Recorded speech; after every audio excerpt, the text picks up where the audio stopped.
एक गांव में एक प्रसिद्ध विद्वान रहते थे। वे वेद, शास्त्र और धर्म ग्रंथों के महान ज्ञाता थे और उन्हें अपनी विद्वता पर बहुत गर्व था। गांव में जब भी कोई धार्मिक सभा होती, वे उसमें भाग लेते और अपने ज्ञान का प्रदर्शन करते। धीरे धीरे उनका अहंकार इतना बढ़ गया कि वे दूसरों को तुच्छ समझने लगे। एक दिन प्रेमानंद जी महाराज गांव में आए और वहां के लोगों को प्रवचन देने लगे। विद्वान ने सोचा, मुझे महाराज से ज्यादा कुछ सीखने की जरूरत नहीं है, क्योंकि मैं पहले से ही सभी धर्म ग्रंथों का ज्ञाता हूँ। फिर भी वे महाराज के प्रवचन सुनने पहुँचे। महाराज का सरल और प्रभावशाली भाषण सुनकर विद्वान को आश्चर्य हुआ, लेकिन उनके अहंकार ने उन्हें रोक लिया और वे महाराज को चुनौती देने का मन बनाने लगे। विद्वान ने उठकर कहा, महाराज, मैंने वेदों और शास्त्रों का गहरा अध्ययन किया है।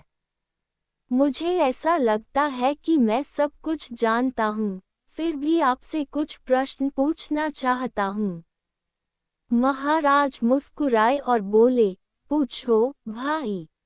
विद्वान ने गर्व से प्रश्न पूछे और महाराज ने हर प्रश्न का सरल और सटीक उत्तर दिया। विद्वान चकित थे, लेकिन उनके मन का अहंकार अब भी कम नहीं हुआ। उन्होंने फिर से कहा, महाराज, आप महान हैं, लेकिन मुझे लगता है कि मैं भी किसी से कम नहीं हूँ। महाराज ने उसे शांतिपूर्ण स्वर में कहा, एक बार एक मटका पानी से भरा हुआ था, लेकिन उसे और ज्यादा भरने की कोशिश की गई तो पानी बाहर गिरने लगा।